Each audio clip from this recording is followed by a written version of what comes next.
পাকিস্তানের উপপ্রধানমন্ত্রীর সাথে বিএনপি জামাতের বৈঠক, সম্পর্ক উন্নয়নে আলোচনা। কাল প্রধান উপদেষ্টার সাথে সাক্ষাৎ, সই হতে পারে বেশ কয়েকটি চুক্তি। নির্বাচন নিয়ে সরকার চাপ দিলে পদত্যাগের হুমকি সিইসির। ভোট কেন্দ্র দখল করতে এলে দাঁত ভাঙা জবাব। কোনো ষড়যন্ত্রই ভোট বানচাল করতে পারবে না, হুঁশিয়ারি স্বরাষ্ট্র উপদেষ্টার। উগ্রবাদ ছড়ানোর চেষ্টা হচ্ছে, মন্তব্য মির্জা ফখরুলের। উপদেষ্টারা অনেক ক্ষেত্রেই অসহায়, সবকিছু নির্ধারণ করেন আমলারা, বলেছেন নেতারা। ডাকসু নির্বাচন ঘিরে ছাত্র সংগঠনগুলোর আচরণ সন্তোষজনক, বলেছেন উপাচার্য। অতীতের রেকর্ড ভেঙে এবার প্রার্থী 462 জন। দেখছিলেন ক্রাউন সিমেন্ট সংবাদ শিরোনাম। এবার বিস্তারিত সংবাদ। ঢাকা সফররত পাকিস্তানের উপপ্রধানমন্ত্রী ও পররাষ্ট্রমন্ত্রী মোহাম্মদ ইসহাক দারের সাথে বৈঠক করছে বিএনপির একটি প্রতিনিধি দল। রবিবার সন্ধ্যায় বিএনপি চেয়ারপারসন বেগম খালেদা জিয়ার সাথেও বৈঠকের কথা রয়েছে মোহাম্মদ ইসহাক দারের। ঢাকার পাকিস্তান দূতাবাসে সন্ধ্যা 6টায় বিএনপির মহাসচিব মির্জা ফখরুল ইসলাম আলমগীরের নেতৃত্বে বিএনপির একটি প্রতিনিধি দল বৈঠকে বসেন। এর আগে বিকেল 5টায় মোহাম্মদ ইসহাক দারের সাথে জামাত ইসলামের সিনিয়র নায়েবে আমির ডাক্তার সৈয়দ আব্দুল্লাহ মোহাম্মদ তাহেরের নেতৃত্বে 5 সদস্যের প্রতিনিধি দল বৈঠক করেন। এ সময় পারস্পরিক স্বার্থ সংশ্লিষ্ট বিষয় ও সার্ককে আরও গতিশীল করা সহ বিভিন্ন বিষয়ে আলাপ করেন বলে জানান জামাত নেতা ডাক্তার তাহের।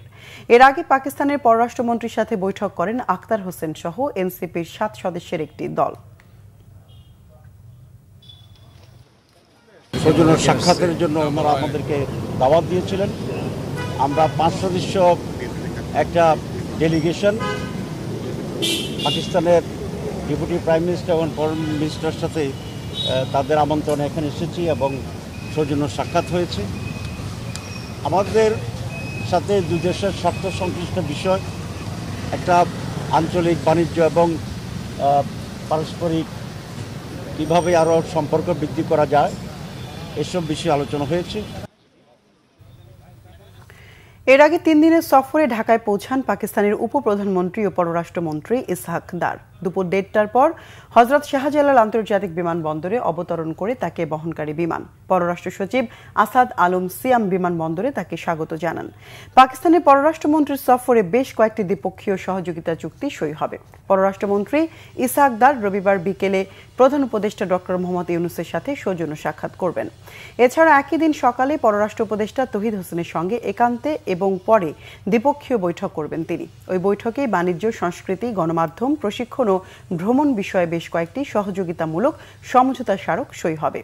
পররাষ্ট্রমন্ত্রী পর্যায়ে দ্বিপক্ষীয় বৈঠকে পাকিস্তানের সফররত বাণিজ্য মন্ত্রী জাম কামাল খানও যোগ দিতে পারেন বলে জানা গেছে। সুশীল সমাজ ও ব্যবসায়ী প্রতিনিধি দলের সাথেও পাকিস্তানের পররাষ্ট্রমন্ত্রীর বৈঠকের কথা রয়েছে। পাকিস্তানি 2 জন মন্ত্রীর ঢাকা সফরের মধ্য দিয়ে বাংলাদেশ পাকিস্তান সম্পর্ক জোরদার হবে বলে আশা বিশ্লেষকদের। এর আগে 2012 সালে পাকিস্তানের তৎকালীন পররাষ্ট্রমন্ত্রী হিনা রব্বানী খার বাংলাদেশ সফরে এসেছিলেন। প্রধান নির্বাচন কমিশনার এএমএম নাসির উদ্দিন জানিয়েছেন, নির্বাচন নিয়ে সরকারের পক্ষ থেকে কোনো অনৈতিক চাপ এলে পদত্যাগ করবেন তিনি। যারা ভোটকেন্দ্র দখলের স্বপ্ন দেখছে তাদের স্বপ্ন কোনো দিনও পূরণ হবে না বলেও জানান সিইসি। সংবিধানে পিআর পদ্ধতিতে নির্বাচনের কথা নেই বলেও জানান প্রধান নির্বাচন কমিশনার। বৃহস্পতিবারের মধ্যে ঘোষণা হতে পারে নির্বাচনী রোডম্যাপ। রাজশাহী থেকে পরিতোষ চৌধুরী আদিত্যর তথ্য ও ছবিতে ডেস্ক রিপোর্ট। রাজশাহী অঞ্চলের প্রধান কর্মকর্তাদের সঙ্গে ত্রয়োদশ জাতীয় সংসদ নির্বাচন বিষয়ে মতবিনিময় সভা করেছেন প্রধান নির্বাচন কমিশনার এএমএম নাসির উদ্দিন। দেশ জাতি আমাদের দিকে তাকিয়ে আছে, ইতিহাস আমাদের দিকে তাকিয়ে আছে। এ সময় তিনি বলেন, নির্বাচন নিয়ে সরকার চাপ দিলে তিনি পদত্যাগ করবেন। ভোট জালিয়াতিতে যারা জড়িত ছিল, সহোদ্যোগে জড়িত ছিল, তাদেরকে তো অবশ্যই আমরা এই দায়িত্বে রাখবো না। আমার বিশ্বাস আমার অফিসাররা আগের মতো সেরকম আগে করেছে, যেহেতু আগে চেয়েছে, আগে নির্বাচন কমিশন থেকে অনেকে চেয়েছে, আগে সরকার চেয়েছে, কিন্তু আমাদের তো এখন সেরকম কোনো সমস্যা নাই। আমাদের এখানে এই সরকার তো এ পর্যন্ত তো চাই নাই, আমাদের বলতে দ্বিধা নাই। যেদিন সরকার চাইবে সেদিন নাসিরউদ্দিন এই চেয়ারে থাকবে না। সিইসি আরও বলেন, ভোট আসতে আসতে আইন শৃঙ্খলা পরিস্থিতির উন্নতি হবে। যারা ভোট কেন্দ্র দখলের স্বপ্ন দেখছেন তাদের স্বপ্ন কখনো পূরণ হবে না। যারা অস্ত্রবাজি করে ভোটে জিততে চাইবেন তাদের জন্য দুঃসংবাদ অপেক্ষা করছে।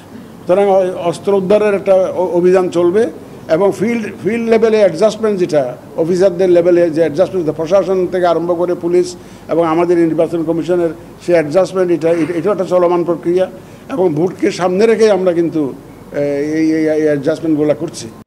কোন পদ্ধতিতে নির্বাচন অনুষ্ঠিত হবে এই বিতর্ক নিয়ে প্রধান নির্বাচন কমিশনার বলেছেন, আনুপাতিক পদ্ধতি বা পিআর পদ্ধতিতে নির্বাচন সংবিধানে নেই, সংবিধানের বাইরে যাওয়া সম্ভব নয়। অন্যায় কোনো হুকুম আমাদের তরফ থেকে যাবে না এবং অন্যায় কোনো আবদার কারো কাছ থেকে আমরা শুনবো না। আমরা একদম সম্পূর্ণ নিরপেক্ষভাবে যাতে কাজ করি, পেশাদারিত্বের সাথে কাজ করি, সেইটা নিশ্চিত করার জন্যই কিন্তু আমি এই ফিল্ড ভিজিটে আসি। দেখেন, পিআর পদ্ধতি তো বিভিন্ন রাজনৈতিক দল দাবি করতেছে, এটা তো আমাদের কনস্টিটিউশনে নাই, আর কোনো আইনেও নাই। আমরা শাসনতন্ত্র এবং আইন দ্বারা গাইডেড, এর বাইরে আমরা যেতে পারি না। যদি এইরকম কোনো আইন হয়, পিআর পদ্ধতিতে হয়, ওই জন্য কোনো আইন হয়, শাসনতন্ত্র যদি পরিবর্তন হয়, সেটা একটা ভিন্ন প্রসঙ্গ। এটা এখনও রাজনৈতিক আলোচনার পর্যায়ে আছে, তর্ক বিতর্কের পর্যায়ে আছে, এটা রাজনীতিবিদদের ব্যাপার। আমি এর মধ্যে ঢুকতে চাই না, ইলেকশন কমিশন এর মধ্যে ইনভলভ হতে চায় না। পরে প্রধান নির্বাচন কমিশনার রাজশাহী অঞ্চলের নির্বাচন কর্মকর্তাদের নির্বাচন বিষয়ে নানা দিক নির্দেশনা দেন। আমাদের কাজ হচ্ছে, সরকার যখন চাচ্ছে আমরা নির্বাচনটা অর্গানাইজ করা আমাদের দায়িত্ব, আমরা এর মধ্যে থাকব। শর্মিলা কেয়া, বাংলা ভিশন নিউজ ডেস্ক। জনগণ নির্বাচনমুখী হলে কোনো ষড়যন্ত্র কাজে আসবে না বলে জানিয়েছেন স্বরাষ্ট্র উপদেষ্টা অবসরপ্রাপ্ত লেফটেন্যান্ট জেনারেল জাহাঙ্গীর আলম চৌধুরী। প্রধান উপদেষ্টার ঘোষিত সময় অনুযায়ী ফেব্রুয়ারিতেই নির্বাচনের জন্য আইনশৃঙ্খলা বাহিনী সব ধরনের প্রস্তুতি নিয়েছে বলেও জানান তিনি। রিপোর্ট ফররুক বাবুর। বাংলাদেশ কৃষি উন্নয়ন কর্পোরেশনের বিএডিসি হিমাগার, কেন্দ্রীয় বীজ পরীক্ষাগার ও সবজি বীজ প্রক্রিয়াকরণ কেন্দ্র পরিদর্শন করেন স্বরাষ্ট্র ও কৃষি উপদেষ্টা জাহাঙ্গীর আলম চৌধুরী। এ সময় তিনি জানান, বৃষ্টির কারণে কৃষকের সবজি নষ্ট হয়ে যাচ্ছে, তাই দাম বেশি। পরে এক প্রশ্নের জবাবে তিনি বলেন, সামাজিক যোগাযোগ মাধ্যমে আওয়ামী লীগের নির্বাচন বানচালের চেষ্টা সফল হবে না। জনগণ যে সময় ভোটারমুখী হয়ে যাবে এবং পলিটিক্যাল পার্টিগুলোর জন্য ভোটারমুখী হয়ে যাবে, সেই সময় দেখবেন এই সব কিছু কেউ কোনো বাধা দিতে পারবে না। এটা হলো জনগণ হলো আমাদের মেইন ফ্যাক্টর এবং পলিটিক্যাল পার্টিগুলি এই যে নির্বাচন, তারা যে সময় নির্বাচনমুখী হয়ে যাবে, এখনই জনগণ কিন্তু নির্বাচনমুখী হয়ে গেছে, যেমন আপনারা নির্বাচনমুখী হয়ে গেছে।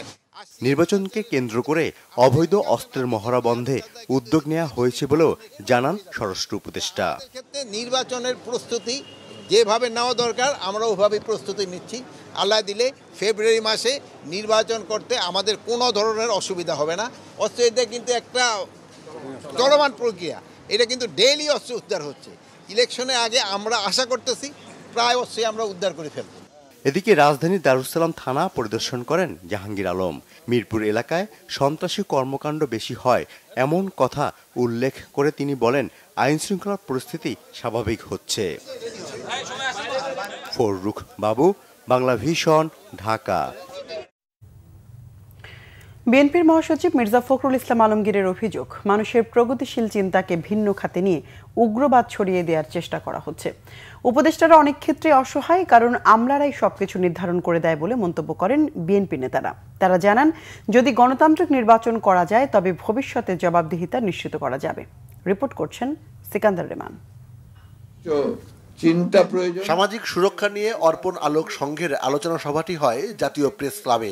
বিএনপি মহাসচিব মির্জা ফখরুল ইসলাম আলমগীর বলেন, ছাত্র জনতার আন্দোলনে যে সুযোগ এসেছে তা কাজে লাগিয়ে বৈষম্যহীন বাংলাদেশ গড়তে হবে, তবেই গণ অভ্যুত্থান মূল্যায়িত হবে। আমি হতাশাবাদী লোক কখনোই ছিলাম না, আমি হতাশাবাদী হতেও চাই না, কিন্তু এটা তো সত্য কথা যে হতে হচ্ছে। আমি যখন একটা প্রগতিবাদী সমাজ দেখতে চাই, আমি যখন একটা মানুষের অধিকারকে প্রতিষ্ঠা করবার জন্য আপনার একটা সুষ্ঠু ব্যবস্থা চাই, আমি যখন আপনার জনগণের যে বৈষম্য কমিয়ে আনতে চাই, তার আর্থিক বৈশিষ্ট্য বৈষম্য সবকে কমিয়ে আনতে চাই, তখন যদি আমি দেখি যে সম্পূর্ণ ভিন্নভাবে ভিন্ন চিন্তা করা হচ্ছে এবং সেটাকে ডাইভার্ট করার চিন্তা করছে মানুষের চিন্তা ভাবনাগুলোকে এবং একটা উগ্রবাদ ছড়িয়ে দেওয়ার চেষ্টা করা হচ্ছে, তখন তো হতাশা আসবেই। ঢাকা রিপোর্টার্স ইউনিটিতে এক আলোচনায় বিএনপি স্থায়ী কমিটির সদস্য আমির খসরু মাহমুদ চৌধুরী জানান, মানুষের আকাঙ্ক্ষা পূরণ করতে না পারলে রাজনীতিতে তাদের জায়গা থাকবে না।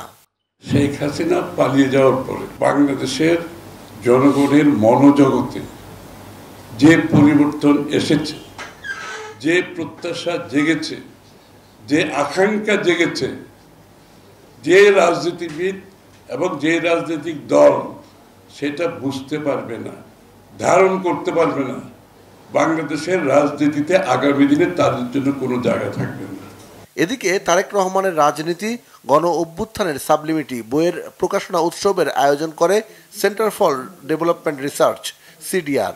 রাজধানী ঢাকায় এয়ার কন্ডিশন রুমে বসে কেউ যদি সংস্কার করে আর ভাবে যে আমি সংস্কার করে দেব, এখানে ইলেকট্রিক বাতিগুলো জ্বলছে না, এখানে সুইচ আছে, আমি সুইচ টিপে দিব, সংস্কার হয়ে যাবে এক মুহূর্তে, আবার সুইচ অফ করে দেব, বাতি নিভে যাবে।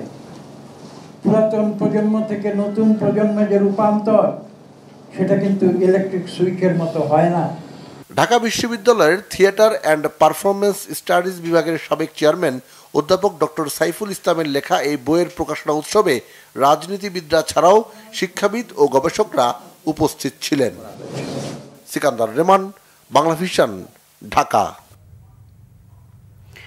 বিএনপি সিনিয়র যুগ্ম মহাসচিব রুহুল কবির রিজভী বলেছেন, হঠাৎ করে দু একটি দল পিআর পদ্ধতিতে নির্বাচনের কথা বলছে। এ পদ্ধতিতে প্রার্থী বাছাইয়ের কোনো সুযোগ নেই। এতে রাজনৈতিক দলগুলো আরও কর্তৃত্ববাদী হয়ে উঠতে পারে। শনিবার দুপুরে ব্রাহ্মণবাড়িয়ার ট্যাঙ্কের পাড় মাঠে জেলা বিএনপির উদ্যোগে সদস্য সংগ্রহ ও নবায়ন কর্মসূচির উদ্বোধনী অনুষ্ঠানে প্রধান অতিথির বক্তব্যে তিনি এসব কথা বলেন। রিজভী বলেন, 8.5 লাখ বছর আগে মানব সমাজে যে হিংস্রতা ছিল, সেই হিংস্রতাই শেখ হাসিনা বাংলাদেশে প্রয়োগ করেছে। তবে এই রক্তপিপাসু স্বৈরাচারীকে দেশের মানুষ পরাজিত করেছে। চাঁদাবাজ, দখলবাজ কিংবা গণতন্ত্রকে হত্যা করা ব্যক্তিরা বিএনপির সদস্য হতে পারবেন না বলেও জানান রুহুল কবির রিজভী।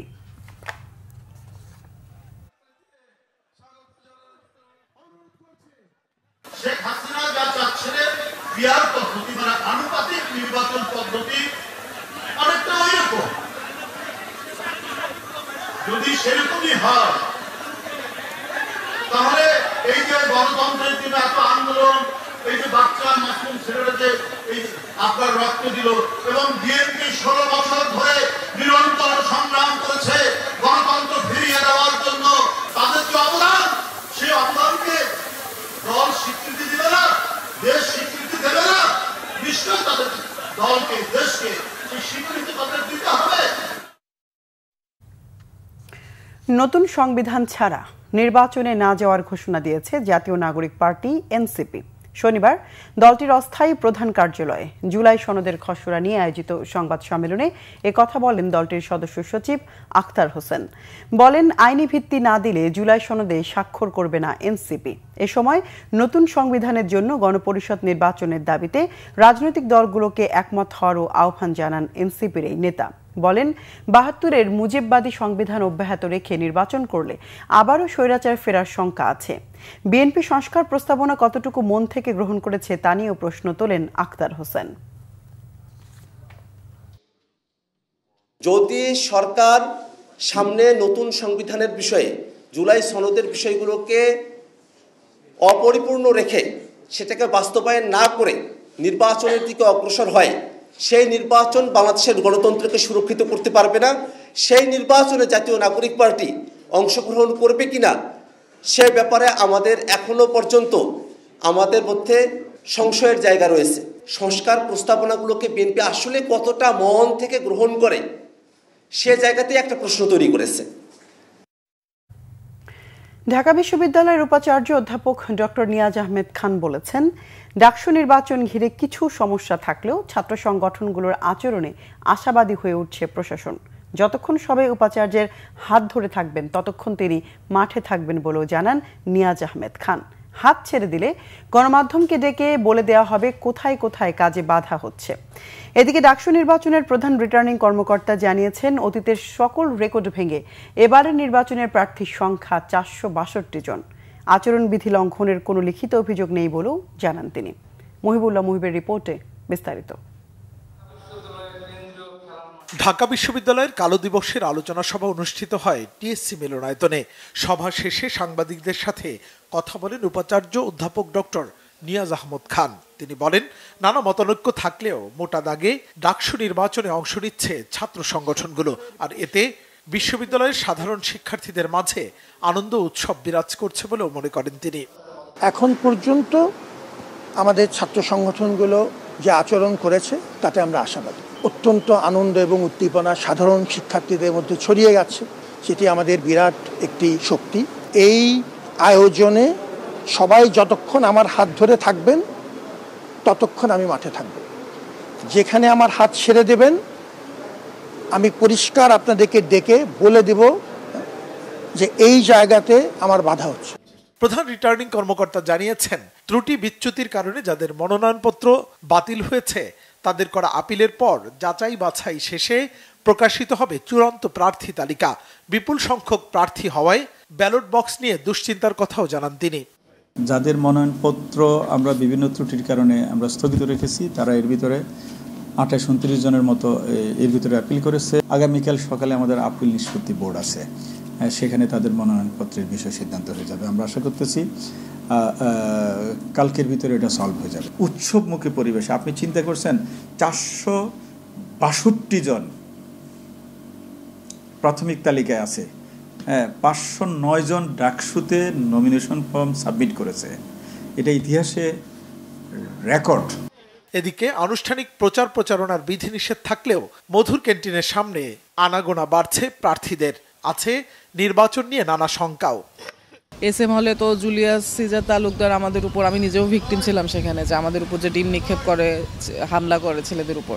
তো আসলে কোনো আসলে ঘটনারই কোনো সুষ্ঠু পদক্ষেপ বিশ্ববিদ্যালয়কে নিতে দেখছি না। 3 তারিখ নীল দলের যে সকল চরমপন্থী শিক্ষক শেখ হাসিনার পক্ষ নিয়েছিল তাদের কোনো বিচারে আওতা আনা হয়নি। ঢাকা বিশ্ববিদ্যালয় প্রশাসনিক ভবনের বিভিন্ন কর্মচারী কর্মকর্তা যারা 3 তারিখ শেখ হাসিনার পক্ষে রাজপথে মিছিল করেছে তাদের বিচারে আওতা হয়নি। সুতরাং আমার মনে হয় এই যে বিচারহীনতা সংস্কৃতি, এই বিচারহীনতা সংস্কৃতি কিন্তু একটি সুস্থ সুন্দর অংশগ্রহণমূলক মডেল ডাকসু নির্বাচনের ক্ষেত্রে অন্তরায় হয়ে দাঁড়াবে। 19 সালে যে ছাত্রলীগ নেতা সেই সময় হামলা করেছে আমাদের উপরে, ফৌজদারি অপরাধে অভিযুক্ত। ছাত্রলীগ বলে যে সারাজীবন খারাপ থাকবে এটা আমরা বলি না, মানুষ ধর্ম পরিবর্তন করে, মানুষ ভালো হয়, কিন্তু ফৌজদারি অভিযুক্ত একজন ব্যক্তি তার বিচার ছাড়া সে কিভাবে প্রার্থী হয়? সংশ্লিষ্টরা মনে করছেন এই ডাকসু নির্বাচন এককভাবে ঢাকা বিশ্ববিদ্যালয়ের প্রশাসন অথবা নির্ধারিত কোনো মহলের বিষয় নয়। মুহিবুল্লাহ মুহিব, বাংলা ভিশন, ঢাকা।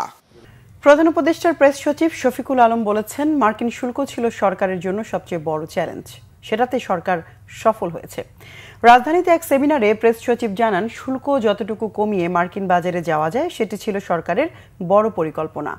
অনেকেই বলেছিলেন এটা দুর্বল সরকার, ট্যারিফ কমাতে পারবে না। এটা নিয়ে অনেকেই ঘোলা পানিতে মাছও শিকার করতে চেয়েছেন। অনেকে বলতে চেয়েছেন এই সরকারের অবস্থান নেই, দুর্বল, কিন্তু সেটি সঠিক হয়নি। মার্কিন বাজারের পাশাপাশি অন্যান্য বাজারেরও হিসাব কষতে হয়েছে। শুল্ক আরও কমিয়ে আনার চেষ্টা চলমান থাকবে বলে জানান প্রেস সচিব। ইউএস ট্রেড ট্যারিফটাকে নিয়ে অনেকে বলতে চেয়েছেন যে এটা একটা দুর্বল government, interim government, it's not a political government না, তাদের কি ওই লেভারেজটা আছে কিনা ইউএসএর থেকে একটা বেটার ট্যারিফ টক্সের মাধ্যমে বেটার ট্যারিফটা নিয়ে আসার জন্য। প্লাস অনেকে খুব হাইলাইট করলেন এনডিএ, এবং এটা একটা আমরা বলবো যে পুরো জিনিসটাকে একটা অনেকে এটার থেকে ঘোলা পানিতে মাছ শিকার করতে চেয়েছেন। তো আমরা কিন্তু এই গভর্নমেন্ট কিন্তু প্রথম থেকে কনফিডেন্ট ছিল we can secure a better deal. পরিবেশ, বন ও জলবায়ু উপদেষ্টা সৈয়দা রিজওয়ানা হাসান বলেছেন, পুরনো মানুষ ও প্রতিষ্ঠান দিয়ে নতুন বাংলাদেশ গড়া চ্যালেঞ্জিং। 1.5 বছরের সময় দিয়ে সরকারের মূল্যায়ন করতে চাওয়া সঠিক নয়। অন্তর্বর্তী সরকার পরিবর্তনের সূচনা করে যাচ্ছে বলে জানান তিনি। রাজধানীতে ঢাকা চেম্বারে আয়োজিত সেমিনারে এসব কথা বলেন সৈয়দা রিজওয়ানা হাসান। তিনি বলেন, সরকার জনসচেতনতা বৃদ্ধিতে কোনো কিছুই বাদ রাখেনি। জানান, পরিবেশ দূষণ রোধে ডাইনিং কারখানার বিরুদ্ধে ব্যবস্থা নেওয়া হবে। এজন্য ব্যবসায়ীদের সহায়তাও চান পরিবেশ, বন ও জলবায়ু উপদেষ্টা। অনুষ্ঠানে রাজধানী উন্নয়ন কর্তৃপক্ষ রাজুকের চেয়ারম্যান রিয়াজুল ইসলাম বলেন, নগরের সকল উন্নয়ন ও সেবাকে এক ছাতার নিচে আনতে না পারলে কোনো সমস্যারই সমাধান হবে না। নির্বাচিত সরকার আসার পর সকল প্রতিষ্ঠানকে এক ছাতার নিচে আনার সম্ভাবনা আরও কমে যাবে বলে মন্তব্য করেন রাজুক চেয়ারম্যান।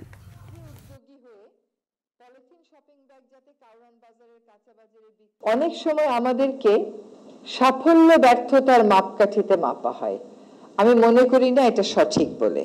1.5 বছরে আপনার সফল ব্যর্থতার বিষয় নাই তো কোনো, আপনার 1.5 বছরে প্রক্রিয়াটা শুরু হলো কিনা, উদ্যোগটা শুরু হলো কিনা, এবং সেই উদ্যোগ এবং প্রক্রিয়ার সাথে জনগণ সম্পৃক্ত হলো কিনা, এইটা মুখ্য একটা বিবেচ্য বিষয় হওয়া উচিত। নতুন লোক নিয়ে নতুন নতুন প্রতিষ্ঠান নিয়ে কাজ করছি না, পুরনো লোক পুরনো প্রতিষ্ঠান নিয়ে কাজ করছি। পুরনো লোক পুরনো প্রতিষ্ঠান নিয়ে কাজ করার সময় নতুন বাংলাদেশ উপহার দেওয়ার অনেক চ্যালেঞ্জ আছে। জাতীয় ঐক্যমত্য কমিশন বয়েজ ক্লাবে পরিণত হয়েছে বলে মন্তব্য করেছেন সাবেক তত্ত্বাবধায়ক সরকারের উপদেষ্টা রাশেদা কে চৌধুরী। বলেন, নারী বিষয়ে সিদ্ধান্ত হচ্ছে, তবে ঐক্যমত্য কমিশনে এবং অংশগ্রহণকারী রাজনৈতিক দলগুলোর প্রতিনিধি দলে কোনো নারী নেই। সকালে বিএফডিসিতে সংরক্ষিত নারী আসনে নির্বাচন ও নারীর ক্ষমতায়ন নিয়ে ডিবেট ফর ডেমোক্রেসির ছায়া সংসদে তিনি একথা বলেন। রাশেদা কে চৌধুরী বলেন, রাজনৈতিক দলগুলোর মধ্যে যতক্ষণ পরিবর্তন না আসবে ততক্ষণ নারীর ক্ষমতায়ন আসবে না। সংসদে নারী আসন নিয়ে প্রশ্ন থেকেই যাবে। বলেন, নারী আসনে সরাসরি নির্বাচনের পাশাপাশি কমিটমেন্ট, পারস্পরিক সহযোগিতা এবং রাজনৈতিক সদিচ্ছায় পারে নারীর ক্ষমতায়ন বাড়াতে। ডিবেট ফর ডেমোক্রেসির চেয়ারম্যান হাসান আহমেদ চৌধুরী কিরণ বলেন, বিগত সংসদে হাততালি দেয়া ছাড়া নারীর তেমন কোনো ভূমিকা ছিল না, তাই সরাসরি নির্বাচনে নারীর অংশগ্রহণই নারীদের ক্ষমতা নিশ্চিত করতে পারে। যেটা বাস্তবায়নযোগ্য, যদি রাজনৈতিক সদিচ্ছা থাকে, আমরা বিশ্বাস করি এই সরকার এসছেন বৈষম্য দূর করার, সবচেয়ে বড় স্বপ্ন দেখিয়েছেন আমাদেরকে। সর্বস্তরে শিক্ষা, স্বাস্থ্য, নারীর ক্ষমতা, সর্বত্র বৈষম্য বিরাজমান। সেই জায়গাটাতে তারা একটা সুদৃঢ় পদক্ষেপ নেবেন। এই পদক্ষেপের সূচনা কিন্তু সংসদে নারীর ক্ষমতায়ন, নারীর অংশগ্রহণের মধ্যে দিয়ে হতে পারে। নারায়ণগঞ্জের সিদ্ধিরগঞ্জে গ্যাস লিকেজ থেকে আগুনে নারী ও শিশু সহ একই পরিবারের 9 জন দগ্ধ হয়েছেন। সবার অবস্থাই সংকটাপন্ন বলে জানিয়েছেন চিকিৎসক। শুক্রবার রাত 3:30টার দিকে সিদ্ধিরগঞ্জের হীরাঝিল এলাকার টিন শেড বাসায় এই ঘটনা হয়। দগ্ধদের জাতীয় বার্ন ও প্লাস্টিক সার্জারি ইনস্টিটিউটে ভর্তি করা হয়েছে। তাদের স্বজনরা জানান, টিনশেড বাড়িতে ভাড়া থাকেন 2 বোন আসমা ও সালমার পরিবার, সঙ্গে তাদের মাও থাকেন। বাড়িটির পাশ দিয়ে গ্যাস লাইনের পাইপ রয়েছে, সেখান থেকেই গ্যাস লিকেজ হয়ে বাসাটিতে ছড়িয়ে পড়ে। সেই গ্যাস থেকে আগুন লেগে বাসাটিতে ছড়িয়ে পড়ে, এতে পুড়ে যান নারী ও শিশু সহ 9 জন। পরে তাদের উদ্ধার করে ভোরে জাতীয় বার্ন ইনস্টিটিউটে পাঠানো হয়। সিলেটের সাদা পাথর লুটপাট ও সংশ্লিষ্ট ঘটনায় বিজিবির দায়িত্বে অবহেলা আছে কিনা তা তদন্ত করছে উচ্চ পর্যায়ের তদন্ত কমিটি। দুপুরে সিলেটের লালাখাল এলাকায় টহল কার্যক্রম শেষে এই তথ্য জানান 19 বিজিবির CO lieutenant colonel Mohammad Zubair Anwar. তিনি বলেন, সাদা পাথর লুটপাটের সাথে জড়িত মহল বিজিবি সম্পর্কে নানা ধরনের অপতথ্য প্রচার করছে। বিজিবি সার্বক্ষণিক তাদের আওতাধীন এলাকায় টহল অব্যাহত রেখেছে। এছাড়া বিজিবি ক্যাম্পের আওতাধীন সীমান্তের 300 গজের ভেতর এলাকাগুলোতে পাথর লুটপাট করতে পারেনি দুর্বৃত্তরা। গেল 2 মাসে পাথর চুরিতে ব্যবহৃত 6 শতাধিক বার্কি নৌকা জব্দ সহ আইনানুগ ব্যবস্থা গ্রহণ করেছে বিজিবি। মানি লন্ডারিং ও সন্ত্রাসী অর্থায়ন প্রতিরোধে সক্ষমতা বাড়াতে Bangladesh financial intelligence unit BFIU এর সহযোগিতায় পূবালী ব্যাংক পিএলসির উদ্যোগে প্রশিক্ষণ কর্মশালা অনুষ্ঠিত হয়েছে। কৃষি বিশ্ববিদ্যালয়ের অডিটোরিয়ামে দিনব্যাপী বিএফআইইউ এর ডেপুটি হেড মোহাম্মদ আমির উদ্দিন প্রধান অতিথি হিসেবে প্রশিক্ষণ কর্মশালার উদ্বোধন করেন। কার্যক্রমে সমন্বয়কের দায়িত্ব পালন করেন পূবালী ব্যাংকের অ্যান্টি মানি লন্ডারিং বিভাগের প্রধান মহাব্যবস্থাপক মোহাম্মদ ফয়সাল আহমেদ। প্রশিক্ষণ কর্মশালার সভাপতিত্ব করেন পূবালী ব্যাংকের ময়মনসিংহ অঞ্চলের অঞ্চল প্রধান মোহাম্মদ মনিরুল ইসলাম। বিশেষ অতিথি ছিলেন বিএফআইইউ এর অতিরিক্ত পরিচালক মোহাম্মদ ইমতিয়াজ হারুন ও আসাদুজ্জামান খান, সহকারী পরিচালক মোহাম্মদ আব্দুল্লাহ আল মামুন। আগামী 2 সপ্তাহের মধ্যে ইউক্রেনে যুদ্ধবিরতি চুক্তির অগ্রগতি না হলে রাশিয়ার ওপর ব্যাপক নিষেধাজ্ঞার হুঁশিয়ারি দিয়েছেন মার্কিন প্রেসিডেন্ট ডোনাল্ড ট্রাম্প। এছাড়া রাশিয়ার উপর বড় অঙ্কের শুল্ক আরোপ করা হতে পারে বলেও জানান তিনি। শুক্রবার ওয়াশিংটনে ওভাল অফিসে কথা বলেন প্রেসিডেন্ট ট্রাম্প। এ সময় ইউক্রেনে চলমান রুশ হামলার নিন্দা প্রকাশ করে তিনি বলেন, রাশিয়ার এই আগ্রাসনে খুশি নয় যুক্তরাষ্ট্র প্রশাসন। চলতি সপ্তাহে ইউক্রেনে অবস্থিত মার্কিন কারখানায় রুশ হামলা নিয়েও অসন্তুষ্ট তিনি। তবে ওয়াশিংটনের সাথে মস্কোর সম্পর্কের কোনো রকম অবনতি হবে না বলে মনে করছেন রুশ প্রেসিডেন্ট ভ্লাদিমির পুতিন। তিনি বলেন, দুদেশের সম্পর্কের পরবর্তী ধাপ প্রেসিডেন্ট ট্রাম্পের উপর নির্ভর করলেও সম্পর্ক পুনরুদ্ধার করা সম্ভব বলে বিশ্বাস তার। পুতিন আরও জানান, যুক্তরাষ্ট্র রাশিয়া আর্কটিক অঞ্চলের খনিজ নিয়ে আলোচনা করছে। খনিজ উত্তোলনে রাশিয়ান তরলীকৃত প্রাকৃতিক গ্যাস কোম্পানি নোভাটেক এর মধ্যেই কাজ শুরু করেছে বলেও জানান তিনি।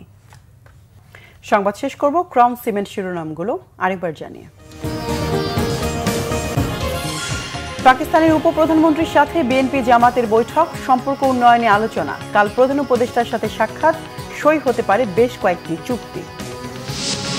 নির্বাচন নিয়ে সরকার চাপ দিলে পদত্যাগের হুমকি সিইসির। ভোট কেন্দ্র দখল করতে এলে দাঁত ভাঙা জবাব, কোনো ষড়যন্ত্রই ভোট বানচাল করতে পারবে না, হুঁশিয়ারি স্বরাষ্ট্র উপদেষ্টার। উগ্রবাদ ছড়ানোর চেষ্টা হচ্ছে, মন্তব্য মির্জা ফখরুলের। উপদেষ্টারা অনেক ক্ষেত্রেই অসহায়, সবকিছু নির্ধারণ করেন আমলারা, বলেছেন নেতারা। ডাকসু নির্বাচন ঘিরে ছাত্র সংগঠনগুলোর আচরণ সন্তোষজনক, বলেছেন উপাচার্য। অতীতের রেকর্ড ভেঙে এবার প্রার্থী 462 জন।